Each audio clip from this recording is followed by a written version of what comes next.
तो एक बहुत बड़ी डेवलपमेंट हुई है वो ये कि इंडिया और अमेरिका के दरमियान ताल्लुकात जो कि पिछले कुछ महीनों से ख़राब चल रहे थे और अब वो ताल्लुकात जो नॉर्मलाइज होना शुरू हो गया।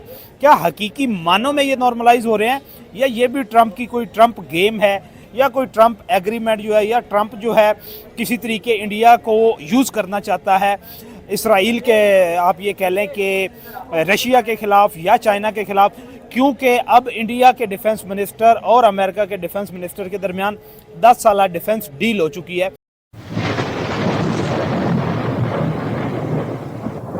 नमस्कार दोस्तों, स्वागत है आपका हिंदुस्तान डॉट में। दोस्तों, आप तो जानते ही होंगे, थोड़े दिन पहले डोनाल्ड ट्रंप इंडिया के सामने बहुत ही उछल रहा था और इंडिया को हर दिन नई नई धमकी दे रहे थे।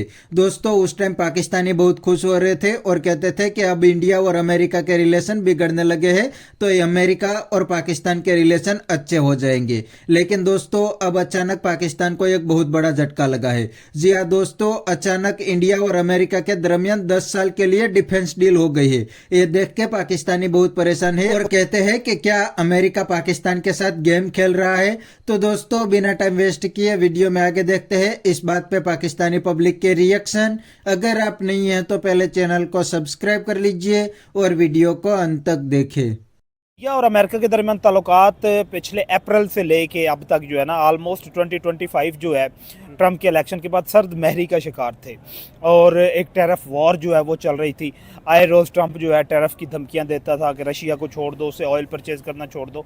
लेकिन इसके साथ आज दोबारा डिफेंस डील हो गई है, 10 साल डिफेंस मुआहदा हुआ है अमेरिका के दरमियान और इंडिया के दरमियान। क्या कहना चाहते हैं? मैं स्टार्ट करूंगा इससे कि हमें आइसोलेशन में नहीं देखनी चाहिए कोई भी डील है कि जो डील हुई है उसको अगर हम आइसोलेटेड एक स्पेसिफिक लेंस के साथ देखेंगे ना तो इसका मतलब है कि हम उस पूरी डील के साथ बददयानती और ज्यादती कर रहे हैं। स्टार्ट इस तरह करते हैं कि पाकिस्तान और इंडिया की जो भी मामलात बने थे, मिशन सिंदूर हुआ था। हाँ। जी, मिशन सिंदूर के बाद पाकिस्तान मतलब जो इंडिया ने अब तक जितना भी मामलात किए थे वो सारे एकदम मिट्टी में मिल गए। और उसके बाद ट्रंप ने उनके ऊपर वीजा बैन्स लगाए, जो H2B H1B वीजा, ठीक है, वो मसले मसाइल किए। फिर उसने कहा भाई अगर कोई आएगा तो $1 लाख देंगे, फलाना ढिमाका। और पूरी दुनिया में नजर आ रहा था कि भाईजान ये जो बंदा है ये इस टाइम इंडिया को टफ टाइम देगा, मतलब फुल टफ टाइम दे रहा है, देगा नहीं दे रहा है। ठीक है। लेकिन आप मुझे ये बताइए, एक काउंटर क्वेश्चन है। क्वेश्चन ये है कि ट्रंप की इलेक्शन कैंपेन की नरेंद्र मोदी ने और कहता था कि अब की बार ट्रंप सरकार, उधर से ट्रंप जो है वो कैंपेन कर रहा था नरेंद्र मोदी की। लेकिन अचानक ऐसा क्या हुआ कि ये लव रिलेशन जो थे हेट रिलेशन में बदल गए?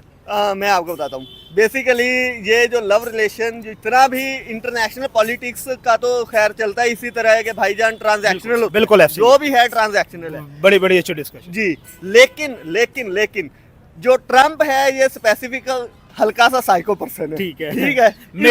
मैड प्रेसिडेंट है। हाँ, मैड से भी ऊपर है। अच्छा, साइको है, मैड से ऊपर है, साइको है। ठीक है। लेकिन साइको होने के लिए इसका जो सीन है ना, असल ये जो मोदी का साथ दे रहा था ये वो सारी चीजें ये करता है ट्रांजैक्शनल, ये है बिजनेसमैन। ठीक है। ये इंटरनेशनल पॉलिटिक्स को भी बिजनेस के साथ जोड़ता है। ये उस तरह नहीं खेलता कि भाईजान ये है वो है, फलाना हमारा लाया या फलाना नहीं है।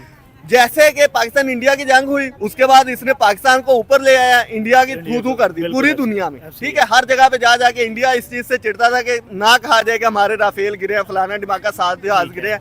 ये कोई 35-36 दफा इसने कह दिया कि भाईजान इनके गिरे हैं। ठीक है, लेकिन प्रेशराइज करना चाह रहा था इंडिया को, बस इसी तरह गया। लेकिन अब जो हम अपने मेन टॉपिक पे आते हैं कि चाइना के साथ इंडिया के साथ अमेरिका क्यों दोबारा डील कर रहा है, उसका आप थोड़ा सा बैक जाएंगे ना, ये 1 वीक पहले की बात है।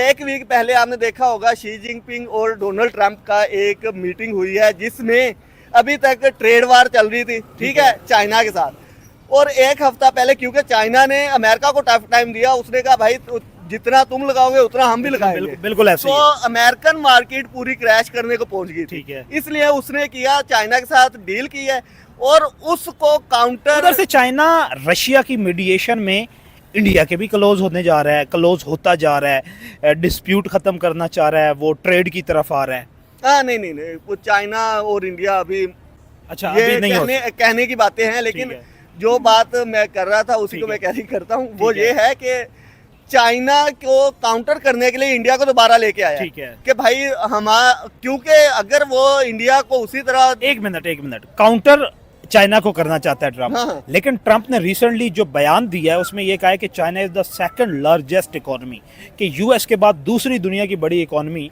वो चाइना है। चाइना को तो अप्रिशिएट कर रहे हैं यार, चाइना को अप्रिशिएट जब उसने मीटिंग की है इसीलिए की है, वो तो पाकिस्तान के वजीर आजम के बारे में ये बोलता है। अच्छा। वो तो जिसके साथ भी मिलता है। हाँ, ये कह सकते इवन हैं। आप रशिया के प्रेसिडेंट के साथ उसकी रिसेंट मीटिंग हुई थी बिल्कुल। और उसने रशिया के प्रेसिडेंट को भी यही कहा था कि ये तो मेरा बहुत अच्छा दोस्त है, हमारे तो 2000 साल पुराने ताल्लुकात हैं, हम तो ये हैं वो हैं। साथ उसको B-2 बॉम्बर तैयारे भी दिखाए थे। हाँ, यार कहने का मतलब ये है कि ट्रम्प जिसके साथ बैठेगा उसकी तारीफ करेगा और उसके बाद आके आगे कुछ कह दे तो कह दे, वो बात की बात है, लेकिन वो देखता है कि मेरी डील कहाँ बन रही है। दूसरी बात वो है बिजनेसमैन, ठीक है, उसको इससे कोई मतलब नहीं है कि कौन कैसा है। वो कहता है भाई मेरा मुल्क अच्छा चले, बाकी जाए सारे बाहर में। अब जाहिर बात है अगर वो इंडिया उससे बहुत ज्यादा मेरा ख्याल असला बाय करता है, मेरा ख्याल इंडिया जितना भी बाय करता है 30 to 40% जस्ट फ्रॉम अमेरिका आता है। बिल्कुल ठीक है, और वो बिलियंस ऑफ डॉलर्स की इकोनॉमी है। ठीक है, अगर वो इंडिया को इसी तरह एक साइड पे लगा देगा तो जाहिर बात है काम खराब हो जाएगा। उसका अपना वेपन नहीं बिकेगा। जाहिर बात है, बिजनेस की बात कर रहा हूँ ना, उनका बिजनेस खत्म तो इसका मतलब इकोनॉमी आपकी क्रैश होगी। ठीक है, ये चीज है। अच्छा, आप मुझे ये बताएं कि ये जो डिफेंस एग्रीमेंट हुआ है क्या किसी पुराने एग्रीमेंट का तसलसल है या ये नया एग्रीमेंट है? और इस नए एग्रीमेंट से या तो ये है कि इंडिया ने भी ये एग्रीमेंट क्यों किया कि एक तरफ इंडिया जो है उस पर टैरिफ वॉर चल रही है, वो आए दिन धमकियां लगाते हैं, हम 25% टैरिफ लगा देंगे, 50% लगा देंगे, 100% लगा देंगे। और फिर साथ इंडिया ने पहले कहा भी कि हम रशिया से तेल खरीदेंगे, ट्रम्प ने जो करना है कर ले, लेकिन फिर इंडिया डाउनफॉल में क्यों चला गया? बेसिकली इंडिया का डाउनफॉल रशिया को छोड़ के यूएस के साथ, फिर या रशिया को नहीं छोड़ेगा? मैं आपको बताता हूँ ना, इंडिया का डाउनफॉल की हम सबसे पहले बात करते हैं। ये मिशन सिंदूर के बाद डाउनफॉल आया, उसके बाद पाकिस्तान जिस लेवल पे इंडिया खड़ा था उस लेवल पे अब पाकिस्तान आ गया है और पाकिस्तान के लेवल पे इंडिया चला गया। ठीक है, दूसरी बात हो रही है कि रशिया का ऑयल वो क्यों छोड़ रहा है या क्या कर रहा है। छोड़ेगा? मेरा नहीं ख्याल के छोड़ेगा। हाँ, पब्लिकली कह सकते हैं कि यार हम छोड़ रहे हैं, ये कर रहे हैं, वो कर रहे हैं। पब्लिकली नहीं कहेंगे। आप ये देखिएगा, अगर उन्होंने छोड़ना भी हुआ वो पब्लिकली ये नहीं कहेंगे। उन्हें पता है अगर पब्लिकली इंडियन गवर्नमेंट ये बात करेगी तो वोटर प्रेशर जो है वो बहुत ज्यादा बढ़ जाएगा। तो दोस्तों, ये थे पाकिस्तानी पब्लिक के रिएक्शन और ये पाकिस्तानी बंदे ने बिल्कुल सही बताया कि अमेरिका तो अपनी बात मनवाने के लिए पूरी दुनिया को धमकी देते हैं और काफ़ी सारी कंट्री अमेरिका की बात भी मान जाते हैं। फॉर एग्जांपल, अभी हाल ही में ही पाकिस्तान को एक धमकी दी तो पाकिस्तान अमेरिका के पैर में लेट गया है। लेकिन दूसरी साइड इंडिया ने अमेरिका की एक भी नहीं सुनी, वरना अमेरिका तो इंडिया को यहाँ तक धमकी देते थे कि अगर इंडिया रशिया से सस्ता ऑयल लेंगे तो अमेरिका इंडिया के साथ ट्रेड नहीं करेंगे। फिर भी दोस्तों इंडिया ने अमेरिका की नहीं सुनी। और दोस्तों, ये पाकिस्तानी ने दूसरी बात भी बिल्कुल सही बताई कि आज इंडिया की फॉरेन पॉलिसी इंडिपेंडेंट हो गई है, उसमें कोई भी कंट्री इंटरफियरेंस नहीं कर सकते। और तीसरी सबसे बड़ी बात, आज इंडिया भी इकोनॉमिक सुपर पावर बनने की रेस में आ गया है। इतना ही नहीं, इंडिया की मिलिट्री भी दुनिया की 4th लार्जेस्ट मिलिट्री बन गई है। तो अमेरिका तो क्या, दुनिया की कोई भी कंट्री इंडिया को इग्नोर नहीं कर सकती। इसीलिए तो अमेरिका भी अब इंडिया के साथ ट्रेड डील करने के लिए पहुंच गया है, क्योंकि उनको भी पता है कि इंडिया भी नियर फ्यूचर में ही सुपर पावर बनने वाला है और अमेरिका को ही टक्कर देंगे। इसीलिए अमेरिका भी इंडिया के साथ ट्रेड डील करने लगा है। और चौथी सबसे बड़ी बात, अमेरिका चाइना को काउंटर करना चाहता है, तो चाइना को काउंटर करने के लिए अमेरिका को इंडिया की जरूरत पड़ेगी। तो बस दोस्तों, आज के वीडियो में इतना ही। ये थे पाकिस्तानी पब्लिक के रिएक्शन। अगर आपको ये वीडियो पसंद आया तो वीडियो को लाइक शेयर कर दीजिए और चैनल को सब्सक्राइब कर दीजिए। थैंक यू, मिलते हैं नेक्स्ट वीडियो में।